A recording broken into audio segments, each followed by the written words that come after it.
કે થોડુંક આમ લોચા લાપસી હાલતું હતું એટલા માટે હે ને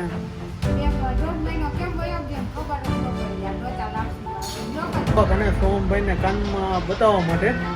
કે એને કાનમાં hey guys welcome back to my new blog. તો બધાને જય શ્રી કૃષ્ણ અને જય શ્રી રામ. તો બધાનું બહુ ઝાઝા ટાઈમ પછી 2.5 મહિના 2 મહિના પછી બધાનું હાર્દિક હાર્દિક હાર્દિક હાર્દિક હાર્દિક કરીને સ્વાગત છે. તો શું કહે છે બધા મજામાં જશો અને મસ્ત મજાનો ગુડ મોર્નિંગ થઈ ગયું છે. વ્લોગ નહોતું આવવાનું કારણ એ જ હતું કે થોડુંક આમ લોચા લાપસી હાલતું હતું એટલે કારણ એ જ હતું થોડુંક લોચા લાપસી હતું એટલે આપણે વ્લોગ નહોતો બનાવતા. જોકે તમને મારું મોઢું જોઈને ખબર પડી જઈશ કે હું લોચા લાપસી હોય ને એ જાણવા માટે તમારે કોમેન્ટ કરવામાં આવશે કે કેમ 2 મહિના માટે અમે વ્લોગ નહોતા બનાવતા ને એનું કારણ જાણવા માટે કોમેન્ટ કરશો ને તો આપણે એને જણાવશું કે વ્લોગ કેમ નહોતા આવતા. તો બસ આપણું જો મસ્ત મજાનું ગુડ મોર્નિંગ થઈ ગયું છે. 2 મહિના પછી આપણે વ્લોગ સ્ટાર્ટ કર્યો છે અને બધા કેમ મજામાં જ છો ને મજામાં જશો. અને વાતાવરણ એકદમ મસ્ત જો ચોમાસું ચાલુ થઈ ગયું છે એટલે કાલે એક વરસાદ પડ્યો તો પાછી વરસાદ પડ્યો જ નથી. તો મમ્મી જશે કે મમ્મી જો બેઠા છે શું કહે છે મજામાં એમ ને એવું એમ ને કઈ કરતા નહોતા એમ અમુક લોચા લાપસી ના હિસાબે નહોતા લો ચાલુ 1.5 મહિનો કેમ વયો ગયો ખબર જ ન પડી. આ લોચા લાપસીમાં બ્લોક જ ન કર્યા. બાકી બહુ પ્રસંગે ગયા અમે બધા ગયા અને આમાં બહુ જો ઊંડું છે એ કેવા જેવો નથી કે બ્લોગ કેમ નહોતા બનાવતા નહીં. ચાલુ હતી સપ્તાહમાં મજા આવી મામાની ઘરે. હા એ આપણે ન્યાનો બ્લોગ નથી બનાવ્યો કે ત્યાં હતો પણ થોડુંક આપણું મન ઓલું થઈ ગયું હતું થોડું.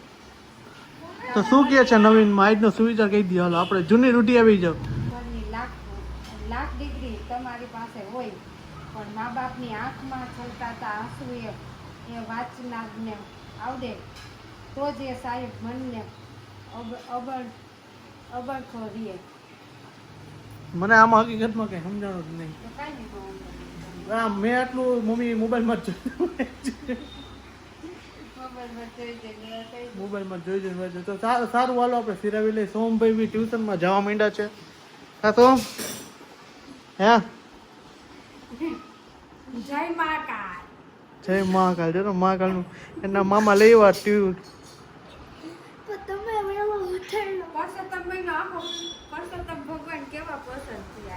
એમ ને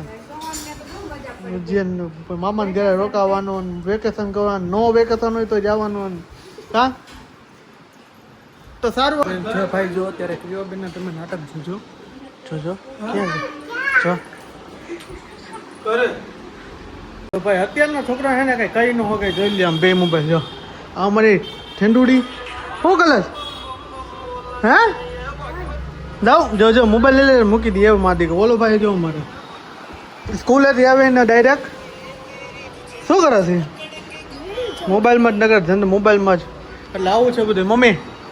અમે હતા સ્કૂલેથી આવીને જો બેગ એ હરખું નથી મેલું અને મોબાઈલ લઈ લીધો ટીવી બંધ કરવાનું કીધું તો મોબાઈલ તરત લઈ લીધો. અત્યારના છોકરા મોબાઈલ સિવાય કે બીજું કઈ કરે તમે હે ને તમે નાના હતા ને ભણીને આવતા ને તો રમતા અને આને રમવાની કઈ ખબર જ ન પડતી. હે કોણ બાદે ભાષા તો જો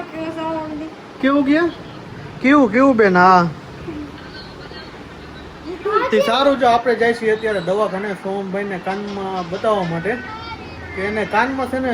પાણી વહી ગયું છે ને એમ કે મને કંઈક થાય મને કંઈક થાય છે એટલે માટે આપણે સોમભાઈને જઈ દવાખાને બતાવી આવી કીધું કાં બતાવ્યો કાઈ નકામ થોડું હોય એમાં જાદુ થાય એ રીતે બતાવ્યો હારે. અને ઓલી બેન અમારે જો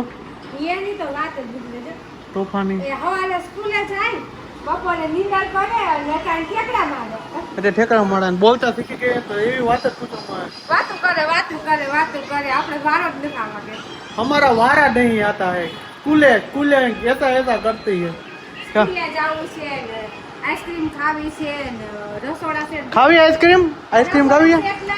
बोटेती बोल રસોડા છે જો रसोड़ा सेट तो ऐसा है तो चलो अब हम लोग जाते हैं हॉस्पिटल. सोम को बताने कि मैं और सोम में जाएंगे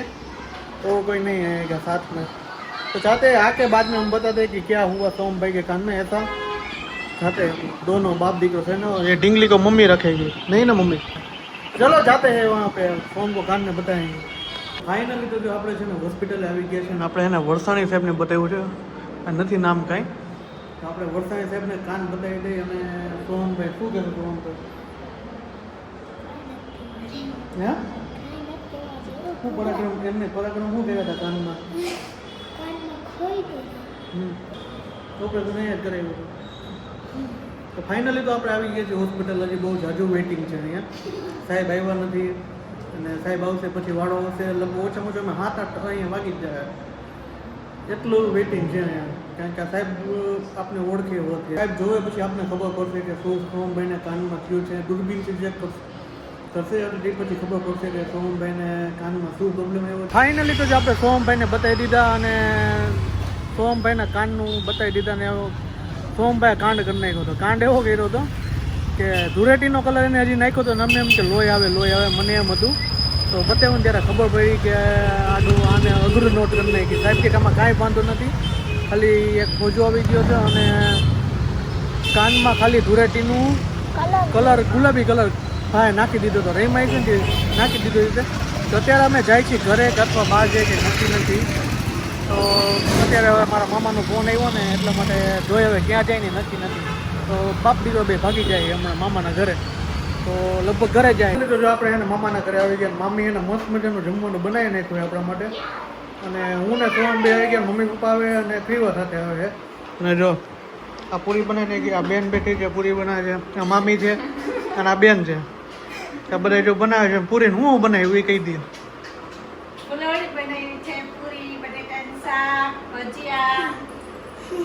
અને આ ભાઈ મામા ભૂઈના ભોયરા તે સારું હમણાં મમ્મી પપ્પા આવશે પછી આપણે એને જમવા બેસી જાય છે મામાઓ કેમ હમણાં હમ કરે આવે એટલે તમે સાંભળજો શરીર આમ ઉતરવાનું તો જો મામા આવી ગયા છે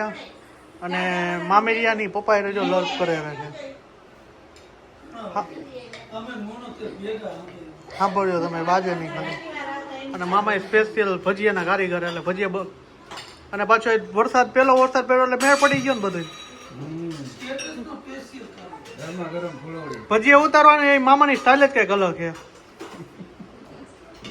હમણાં મામા ભજીયા મૂકે ને ત્યારે જોવાનું કે કેવી રીતના મૂકે નહીં કા મામા તો જો મામાએ કરી દીધા છે મૂકવાનું ચાલુ સ્પીડ મામા ઓલી આપણી સ્પીડ લતીપર વાળી અમે ભજીયાની વાત કરી હે એક જ વાર જોયો હતો 2 વાર નહીં મામાની સ્ટાઇલ જોવો તમે ભજીયા મૂકવાની સ્પેશિયલ કારીગરો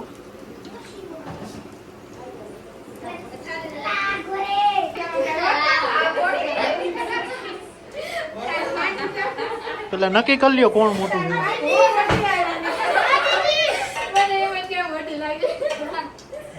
છે મામાએ ભજીયા બનાવ્યા છે આમ કઈ ઘટે કાંઈ ન ઘટે તો બીજો વરસાદ બીજો અને ફૂલવાનો વારો આવે હવે હા એ વાત સાચી વરસાદ વહેલો પડી ગયો તો તો ફૂલવડાનો વાળી મહેમાન આવ્યા ને એટલે મેળ આવી ગયો એના જેવું છે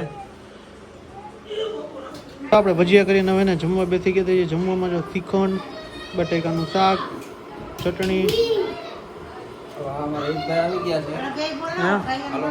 મામા તમે બ્લોગ બનાવવાનું ચાલુ કરી દો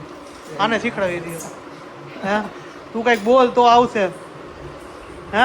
અમાર તો ઉડે તો જા નગર બાવરિયામાં ગાય તારે